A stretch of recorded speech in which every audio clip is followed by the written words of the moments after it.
అందరికీ నమస్కారం మిత్రులారా. నేను పెట్టిన టైటిల్ ప్రకారం ఏది నిజమైన ఆనందం, ఏది నకిలీ ఆనందం. టైటిల్ ఇంకోసారి వినండి.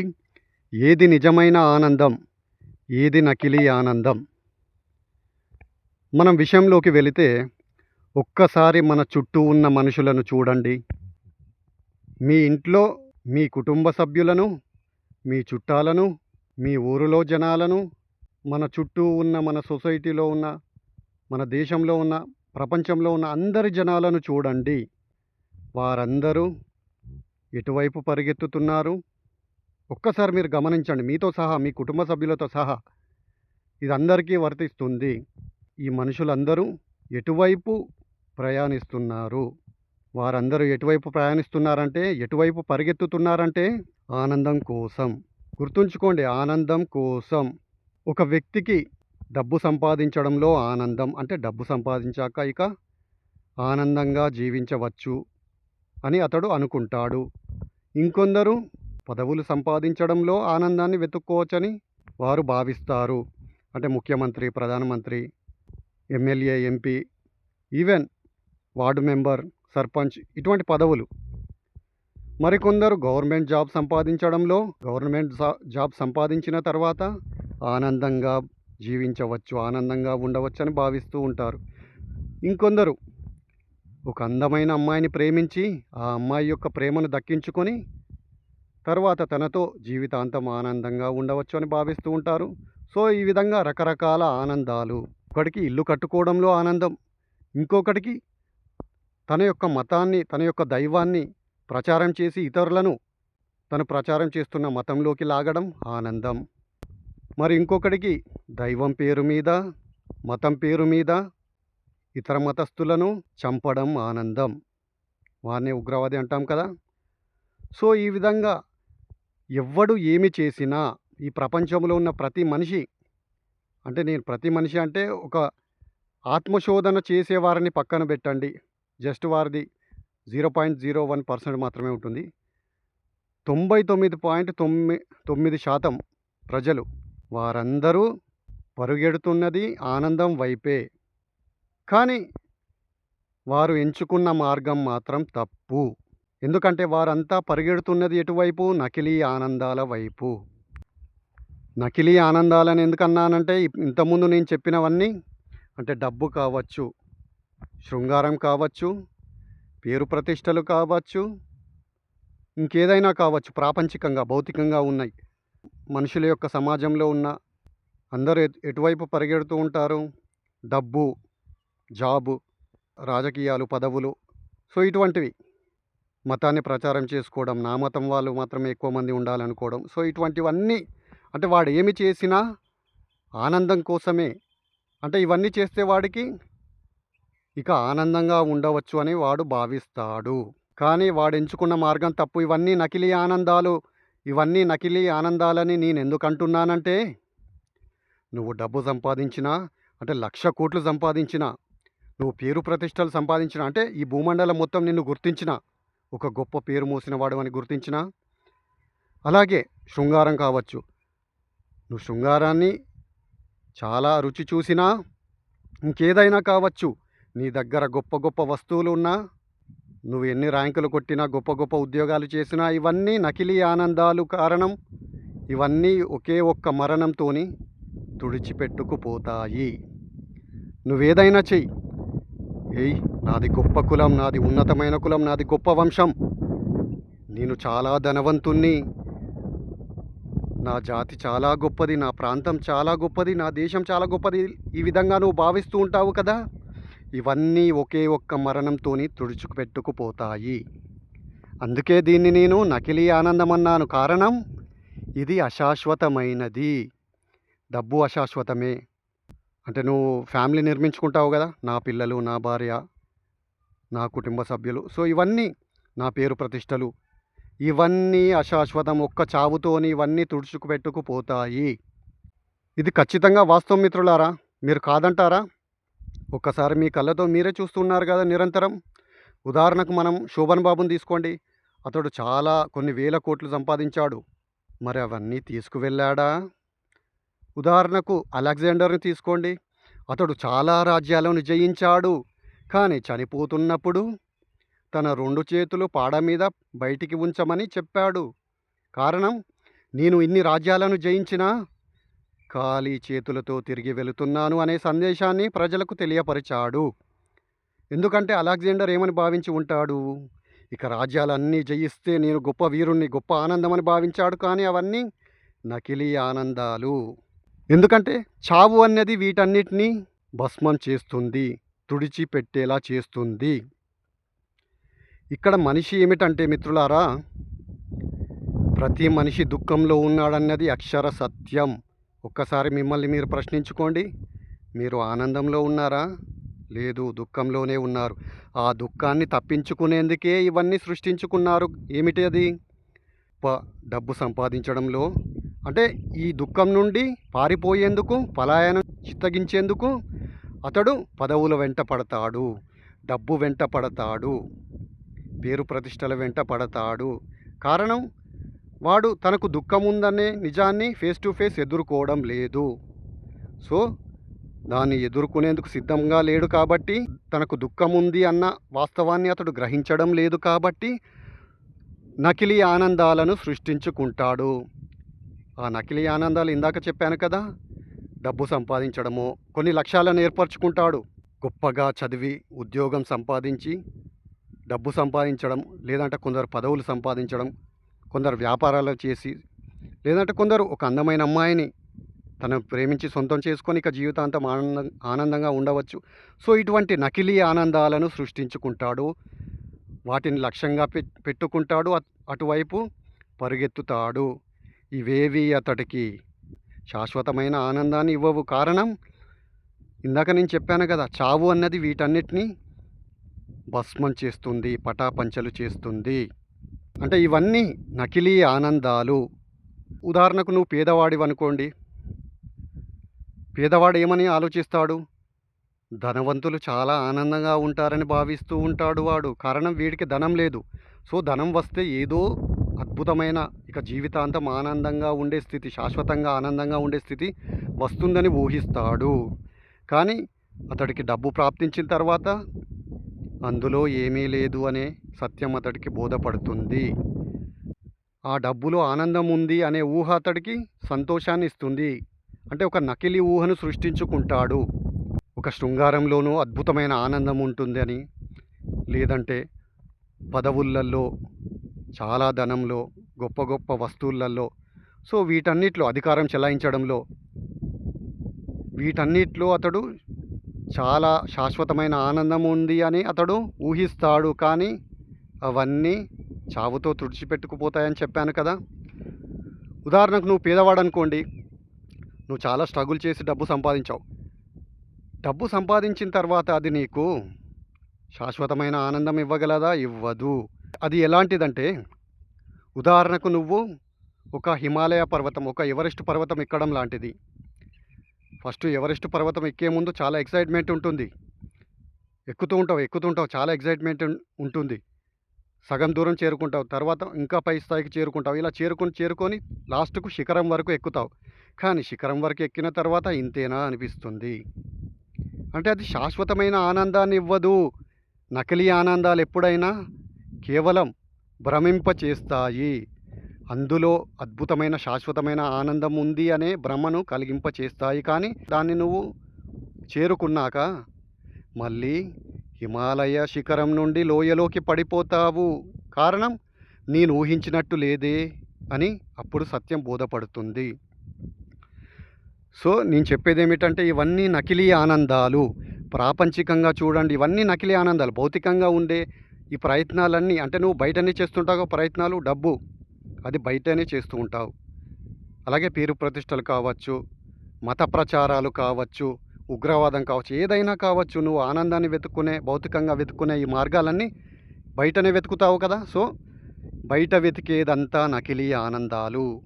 అందుకే నేను మొట్టమొదటగా నేనేం చెప్పాను, ఒక 1% తీసేయమన్నాను కదా.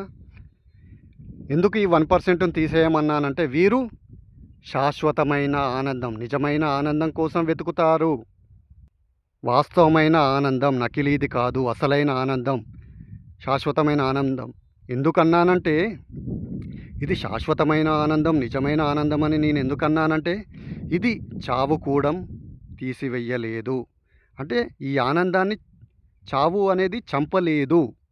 ఒక రమణుడు శాశ్వతమైన ఆనందాన్ని పొందాడు, నిజమైన ఆనందాన్ని పొందాడు. ఒక రామకృష్ణుడు, ఓషో, మెహర్ బాబా, జయకృష్ణమూర్తి ఇలాంటి వారంతా నిజమైన శాశ్వతమైన ఆనందాన్ని పొందారు. కారణం చావు అన్నది వారి ఆనందాన్ని తీసివేయలేదు. వారెక్కడ వెతికారు? భౌతికంగా కాదు, అంతర్గతంగా వెతికారు. తమ అంతరంగంలో ఉన్న తమ నిజస్థితి, తమ యొక్క ఆత్మను గుర్తించారు. దానికి చావు లేదు అనే సత్యాన్ని తెలుసుకున్నారు. దానికి ఆరంభం లేదు, అంతము లేదు అనే ఆ సత్యాన్ని గుర్తించారు. అందుకే ఆరంభం లేని దానికి అంతం ఎలా ఉంటుంది? దేహానికి అంతం ఉంటుంది. కారణం దీనికి ఆరంభం ఉంది, అంతముంది. కానీ ఆత్మకు చావు పుట్టుకలు లేవు, ఆరంభం లేదు, అంతము లేదు. సో దాన్ని చావు అన్నది ఏమీ చెయ్యలేదు. నువ్వు కేవలం దేహానివని భావిస్తే ఖచ్చితంగా నువ్వు ఏడుస్తావు. కారణం నువ్వు దేహానివని భావిస్తున్నావు కాబట్టి దేహం పోయినప్పుడు నువ్వు పోయావు అనుకుంటావు. కానీ నీలో ఉన్న ఆత్మను గుర్తించినప్పుడు నీకు చావు లేదన్న విషయాన్ని నువ్వు గ్రహిస్తావు. సో అప్పుడు మరణం కూడా, అంటే మరణించేది కేవలం దేహం మాత్రమే, ఆత్మ కాదు అనే సత్యం నీకు బోధపడి నీకు చావు లేనప్పుడు ఎందుకు ఏడుస్తావు? ఎవరి కోసం ఏడుస్తావు? దేహం కోసమా? దేహం నువ్వు కాదు కదా. సో ఇక్కడ నేను చెప్పదలుచుకుంది ఏమిటంటే కేవలం ఆత్మశోధకులు మాత్రమే శాశ్వతమైన ఆనందాన్ని పొందగలరు. కారణం శాశ్వతమైన ఆనందం ఎక్కడుంది? నీ లోపలనే ఉంది. నీ యొక్క నిజస్థితి, ఆ ఆత్మనే ఆనందం, శాశ్వతమైన ఆనందం. ఆ ఆత్మనే నువ్వు. ఎవరైతే శాశ్వతమైన ఆనందం వైపు కదులుతారో వారు శాశ్వత ఆనందాన్ని పొందుతారు. ఎవరైతే నకిలీ ఆనందాల వైపు కదులుతారో వారు దుఃఖాన్నే పొందుతారు. సో ఇప్పుడు చూడండి మిత్రులారా, మీరు భౌతికమైన సమాజంలో చూడండి, ప్రతి ఒక్కరు పరిగెత్తేది, ప్రతి ఒక్కరు వారెవ్వరికి వారు ప్రత్యేకమైన వారుగా కనిపించరు. కేవలం ఒక యంత్రాలు.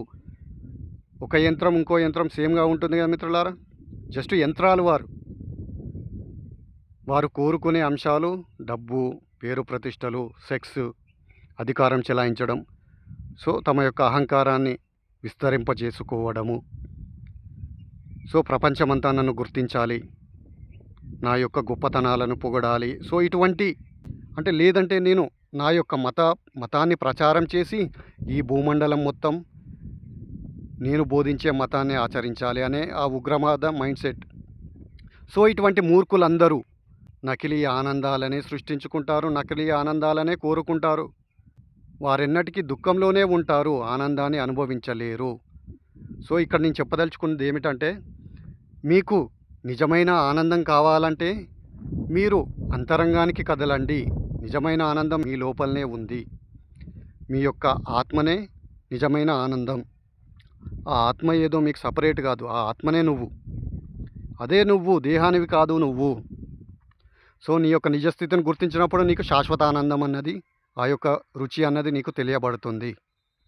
ఇక్కడ నేను చెప్పదలుచుకున్నది ఏమిటంటే మీరు నన్ను ప్రశ్నించవచ్చు, అంటే మేము డబ్బు సంపాదించకూడదా, గొప్ప పేరు ప్రతిష్టలు సంపాదించకూడదా, పదవులు అనుభవించకూడదు, ఇవన్నీ మీరు అడగవచ్చు. కానీ నేను ఇక్కడ చెప్పదలుచుకున్నది ఏమిటి?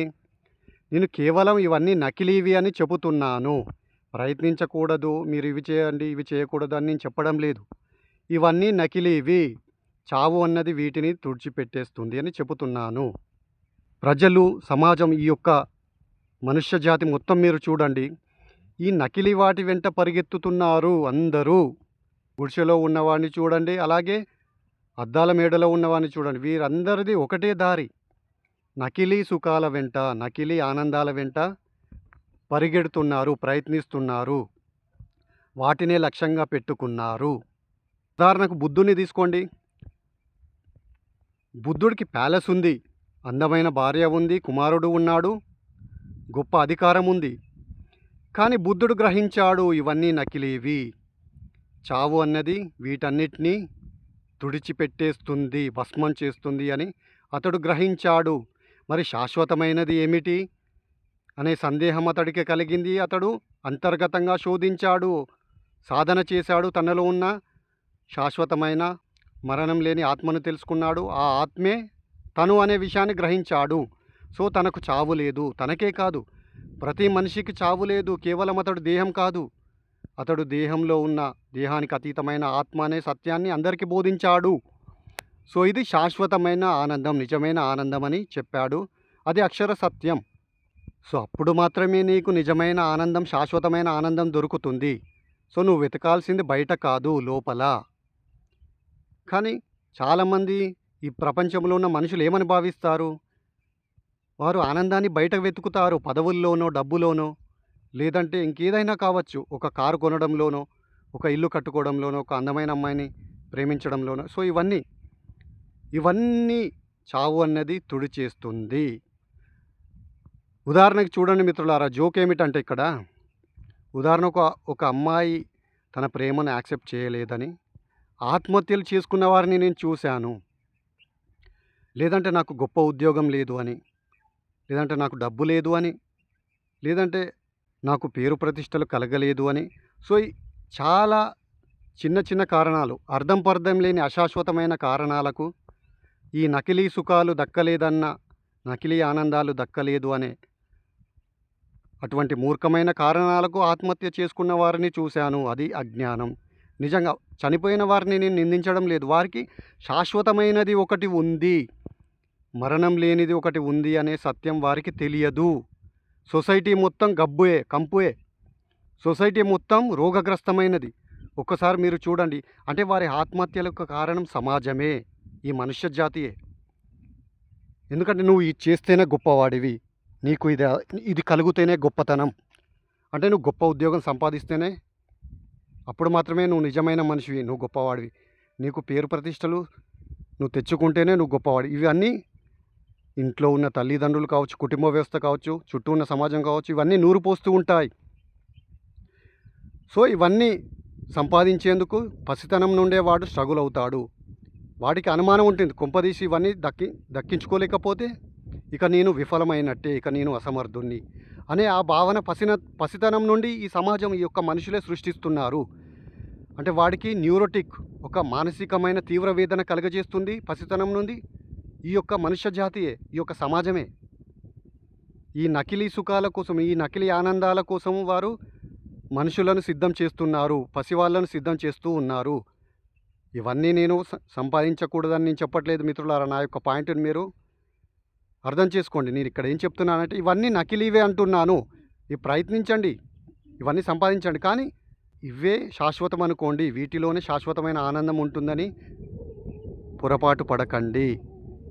నిజమైన శాశ్వత ఆనందం నీ అంతర్గతంగానే ఉంది. అది నువ్వే, నీ యొక్క ఆత్మస్థితియే. దానికై ప్రయత్నించు, దానికై వెచ్చించు. దానికై అంటే అశాశ్వతమైన వాటి కోసం అవి దక్కలేదని ఆత్మహత్యలు చేసుకున్న వారిని నేను చూశాను. కారణం వారి తప్పు కాదు, సమాజం వారిని అటువైపు పురిగొలిపింది. ఇక నీకు ఇవి దక్కలే కాబట్టి నువ్వు అసమర్థుడివి.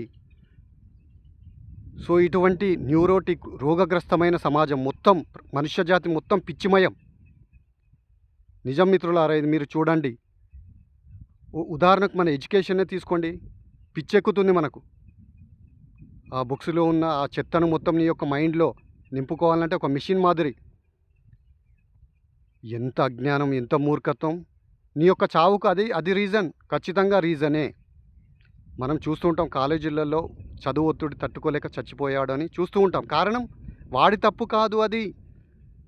ఈ అర్థం పర్థం లేని ఈ మూర్ఖమైన సమాజం మాత్రమే ఇటువంటివి సృష్టించి మనుషులను న్యూరోటిక్గా తయారు చేసేదంతా ఈ యొక్క సమాజమే. ఇది డెవలప్డ్ సమాజం కాదు. మనిషి ఇంకా డెవలప్ కాలేదు.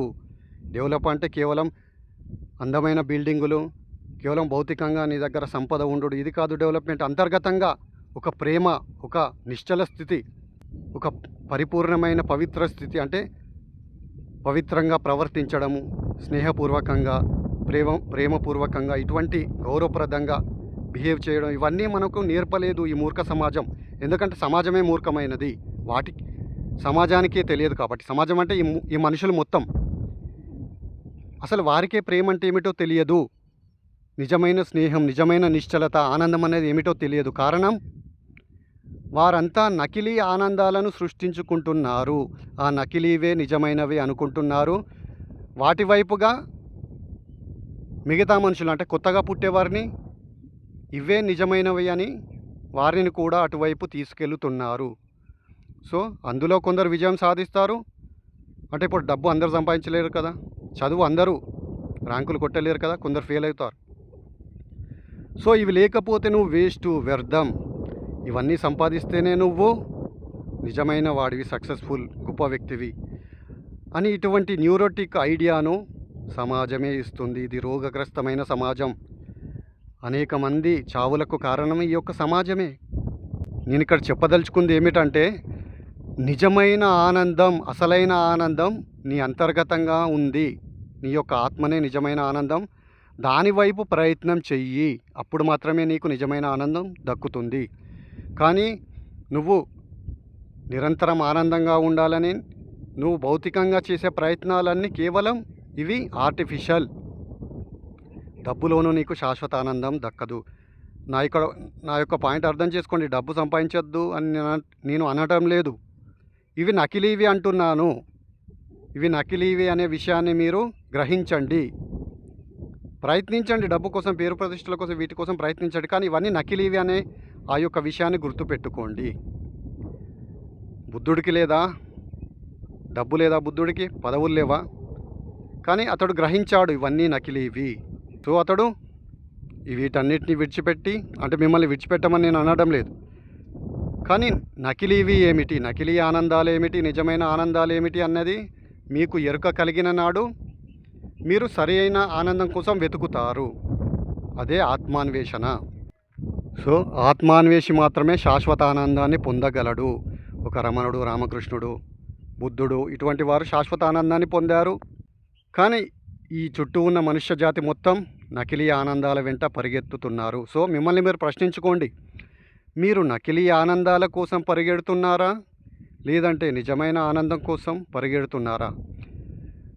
అఫ్కోర్స్ మీరు శాశ్వతమైన ఆనందం కోసమే ప్రయత్నిస్తున్నారు, కానీ మీరు ఎంచుకున్న మార్గం తప్పు. డబ్బులో ఆనందం ఉంది అనుకుంటున్నారు, సెక్స్లో శాశ్వతమైన ఆనందం ఉంది అని అనుకుంటున్నారు, కానీ ఇవేవి పదవులు కావచ్చు, పేరు ప్రతిష్టలు కావచ్చు, ఇవేవి నీకు ఆనందాన్ని ఇవ్వవు, శాశ్వతమైన ఆనందాన్ని ఇవ్వవు. ఎందుకంటే ఇవి నకిలీవి. ఇక్కడ నేను చెప్పదలుచుకున్నది ఏమిటంటే, ఏదైతే మరణం అన్నది తీసివేస్తుందో అవన్నీ నకిలీవి. ఏదైతే మరణం కూడా దాన్ని తీసివేయలేదో అది అసలైనది, అది శాశ్వతమైనది. సో మరణం తీసేసేది ఏమిటి? ఇవన్నీ డబ్బు కానీ, పేరు ప్రతిష్టలు కావచ్చు, ఇవన్నీ మరణం అన్నది తీసివేస్తుంది కదా, వీటన్నిటిని భస్మం చేస్తుంది కదా. కానీ ఆత్మను మరణం భస్మం చెయ్యలేదు. సో శాశ్వతమైన ఆనందం ఎక్కడ ఉంటుంది? నీ యొక్క ఆత్మలోనే ఉంటుంది. నువ్వు గాఢ నిద్రలో పోతున్న ఆ స్థితి ఏమిటి? ఆత్మస్థితియే. గుడిసెలో ఉన్నవాడు అయినా, అద్దాల మేడలో ఉన్నవాడు అయినా గాఢ నిద్ర పోవాల్సిందే కదా. సో వానికి ఆ గాఢ నిద్ర స్థితి నుండి బయటికి వచ్చినప్పుడు అతడు సంపూర్ణంగా ఒక గొప్ప శక్తివంతుడిలాగా ఎందుకు ఫీల్ అవుతున్నాడు? ఒక తాజాదనం, ఒక ఫ్రెష్నెస్. సో అతడు ఆత్మస్థితిలో నెలకొని ఉన్నాడు గాఢ నిద్రలో. సో ఇక్కడ నేను చెప్పదలుచుకున్నది ఏమిటంటే, ఆ గాఢ నిద్ర స్థితియే ఆత్మస్థితి. ఆ ఆత్మస్థితిని మరణం కూడా ఏమీ చెయ్యలేదు. మరణం అన్నది దాన్ని తాకలేదు. నీ యొక్క గాఢ నిద్రలో నీ యొక్క దేహం లేదు, నీ యొక్క పేరు ప్రతిష్టలు లేవు, నువ్వు సృష్టించుకున్న ఇవన్నీ లేవు, నేను నా యొక్క గొప్పతనాలు ఇవన్నీ ఏమీ లేవు నీ గాఢ నిద్రలో. అది ఆత్మస్థితి. సో అక్కడ దాన్ని మరణం కూడా ఏమి చెయ్యలేదు. కానీ ఆనందం అనేది నీ యొక్క నిజస్థితి, నీ అంతర్గతంగా నెలకొని ఉన్న ఆ నిజస్థితి. దాన్ని గుర్తించిన వాడు నిజమైన ఆనందంలో ఉంటాడు. సో కనుక వాడు నకిలీ ఆనందాల వెంట పరిగెత్తడు. నిజమైన ఆనందాన్ని గ్రహించిన వాడు నకిలీ ఆనందాల వెంట పరిగెత్తడు. సో శాశ్వతమైనది ఉన్న తర్వాత అశాశ్వతం కోసం ప్రయత్నిస్తాడా? సో అజ్ఞానులు మాత్రమే అశాశ్వతమైన వాటిని పట్టుకుంటారు. నిజమైన జ్ఞానులు శాశ్వతమైన దాన్ని పట్టుకుంటారు. సో మిమ్మల్ని మీరు ప్రశ్నించుకోండి, మీరు అశాశ్వతమైన వాటిని పట్టుకున్నారా, శాశ్వతమైన వాటిని పట్టుకోవాలని చూస్తున్నారా? మీరే ప్రశ్నించుకోండి. సో ఇది మిత్రులారా, నా యొక్క ఎక్స్ప్లెనేషన్ కనుక మీకు నచ్చినట్టయితే లైక్ చేయండి, షేర్ చేయండి, సబ్స్క్రైబ్ చేయండి. ధన్యవాదాలు.